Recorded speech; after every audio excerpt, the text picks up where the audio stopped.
दोस्तों नमस्कार। Colonel Ajay CEO Ajay astro money group first global astro finance digital channel से आपसे मुखातिब होता हूं। आज है 9 अक्टूबर सन 2024 बुधवार। दोस्तों अजय एस्ट्रो मनी ग्रुप देश का पहला चैनल है जो दलहन तिलहन मसाला कपास फेरस नॉन फेरस मेटल सोना चांदी स्टॉक मार्केट और करेंसी मार्केट पर आपको अपडेट देता है। दलहन पर आपको चाहे चना हो, काबली चना हो या फिर दालें, इस पर लगातार विश्लेषण और अपडेट आप तक प्रस्तुत करता है। याद कीजिए हमारे लगभग 6 महीने पहले चने पर हमारा अग्रिम अनुमान जो कि अक्षर सत्य साबित हुआ। लगभग 2.5 से 3 महीने पहले काबुली चने के अंदर तेजी का अग्रिम अनुमान जो कि सही साबित हुआ। तुअर उड़द मूंग और बाकी दालों पर हमारे अनुमान सही साबित हुए। दोस्तों तेजी आने के बाद तेजी और मंदी आने के बाद मंदी कहने से कभी कोई फ़ायदा किसी को उठाया नहीं जा सकता।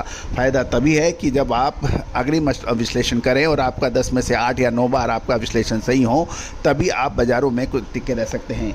लगभग 1,91,000 सब्सक्राइबर्स वाला आपका अपना चैनल, 8,700 शो और 1,40,00,000 से अधिक व्यू वाला आपका चैनल। दोस्तों हमारी विशेष रिसर्च रिपोर्ट के लिए आप संपर्क कर सकते हैं जो सहयोग राशि अदा करने पर आपको उपलब्ध हो सकती है। दोस्तों खबर निकल के आ रही है तुअर और उड़द जैसी दालों की कीमतों में 10% की बड़ी गिरावट के बाद भी रिटेल के अंदर यानी खुदरा विक्रेताओं खुदरा दामों पे दालों को कोई विशेष प्रभाव नहीं पड़ा है, ऐसा कहना है कुछ शीर्ष सरकारी अधिकारियों का। आगे क्या संभावना है बिल्कुल ध्यान से सुनिए और पसंद आए तो चैनल को सब्सक्राइब कीजिए और अपने इष्ट मित्रों को साझा कीजिए। जानिए रिपोर्ट। दोस्तों खबर निकल के आ रही है कि उपभोक्ता मामले के विभाग ने बताया है कि पिछले 3 महीनों में तुअर और उड़द की कीमतों में प्रमुख मंडियों में लगभग 10% की गिरावट आ गई है, लेकिन ये गिरावट रिटेल बाजार में नहीं दिखाई दे रही है। सरकार अब रिटेल विक्रेताओं पर भी सख्त नज़र रख रही है, कहीं वह बिना वजह कीमत को बढ़ा तो नहीं रहे। उपभोक्ता मामलों के सचिव के अनुसार retail association of India RAI और बड़े रिटेल स्टोर्स की जो श्रृंखला हैं उनके साथ एक बैठक में चिंता जताई गई है। थोक मंडियों में कीमत गिरावट के बावजूद रिटेल प्राइसों में उतनी कमी नहीं देखी गई है। दूसरी ओर खरीफ की दलहन की शानदार बिजाई और अवेलेबिलिटी लगातार है, उसके बावजूद भी रिटेल विक्रेता अपने मुनाफे को बरकरार रखे हुए हैं और ये अंतर बढ़ रहा है। यदि लगातार ये स्थिति जारी रही तो सरकार आवश्यक कदम उठाने के लिए तैयार हैं, ऐसा सुनने में आ रहा है। ध्यान दीजिएगा, इस साल खरीफ दालों के अच्छे मुनाफे के कारण किसानों ने दलहन की बुआई पिछले साल के मुकाबले लगभग 7% अधिक हुई और फसल की स्थिति भी बेहतर बताई जा रही है। साथ साथ सरकार ने मूल्यों को नियंत्रण रखने के लिए पूर्वी अफ्रीका म्यांमार से तुअर और उड़द की आयात लगातार हो रहा है, जिससे घरेलू सप्लाई और मजबूती मिल रही है। प्रमुख रिटेल श्रृंखलाओं द्वारा घोषित किए गए दलहन भंडार में भी वृद्धि देखी गई है, जो बेहतर उपलब्धता दिखाती है। गौरतलब है कि सरकार ने दालों के भावों पर नियंत्रण रखने के उद्देश्य हेतु स्टॉक लिमिट और इंपोर्ट ड्यूटी फ्री इंपोर्ट को प्राथमिकता दी है, जिससे दालों के दामों के अंदर अब मंडियों में फ़र्क आ गया है, लेकिन रिटेल स्टोर्स के अंदर अभी उतना फ़र्क नहीं देखा गया।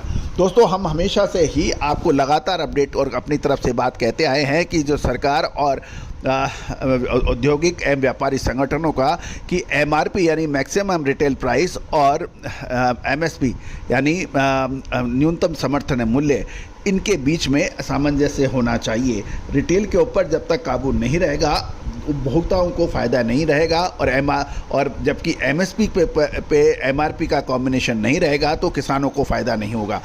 होता ये है कि किसानों को उनका मूल्य पूरा नहीं मिल पाता है और जबकि उपभोक्ता जो कि एंड यूज़र है उसको अधिक दाम देने पड़ते हैं और जनता में असंतोष फैलता है कि एक तरफ उपभोक्ताओं को सस्ता माल नहीं मिल रहा है, दूसरी ओर किसानों को उनका लाभ नहीं मिल पा रहा है।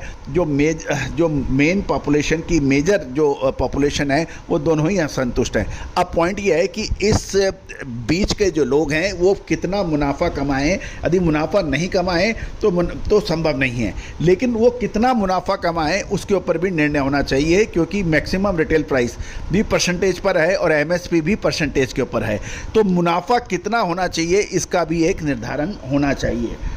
गौरतलब है कि खुदरा सचिव ने खुदरा रिटेल व्यापारियों से आग्रह किया है कि वे NCCF और NAAFED के साथ मिलकर भारत मसूल और भारत मूंग दाल के वितरण को सुनिश्चित करें ताकि ये किफ़ायती दालें ज़्यादा से ज़्यादा उपभोक्ता तक पहुँचे, खासकर त्योहारी सीज़न में, क्योंकि अक्टूबर महीना त्योहारी सीज़न का है और इस समय यदि सरकारी दालें रियायती या सब्सिडी रेट पर उपभोक्ता को मिलेंगी तो ये राहत की बात होगी।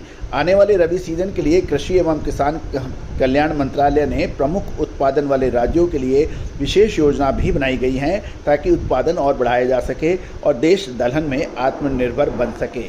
दोस्तों, उम्मीद है कि ये सभी सरकारी योजनाएं और उपभोक्ताओं को राहत पहुंचाएगी, लेकिन ये तो तय बात सही है कि जितने दामों में गिरावट हुई उसका फ़ायदा आम उपभोक्ता यानी कंज्यूमर्स को उतना नहीं मिल पाया है। किसानों को कम पैसा मिल रहा है, लेकिन और साथ साथ उपभोक्ताओं को यानी कंज्यूमर्स को भी सस्ते दामों पर उपलब्ध नहीं हो पा रही है। तो इसके ऊपर सरकार को कदम उठाने आवश्यक है। ये सरकार इसके ऊपर नज़र रख रही है। उम्मीद है जल्दी इसमें कोई बढ़िया फैसला होगा। दोस्तों, आपको हमारा ये चैनल कैसा लगता है अपनी राय अवश्य दीजिए। साथ साथ आपके इलाकों में तुअर और उड़द के क्या भाव हैं कमेंट बॉक्स में अवश्य लिखिए। इसके पूरा देश इससे लाभान्वित होता है। All the very best, good luck, happy trading.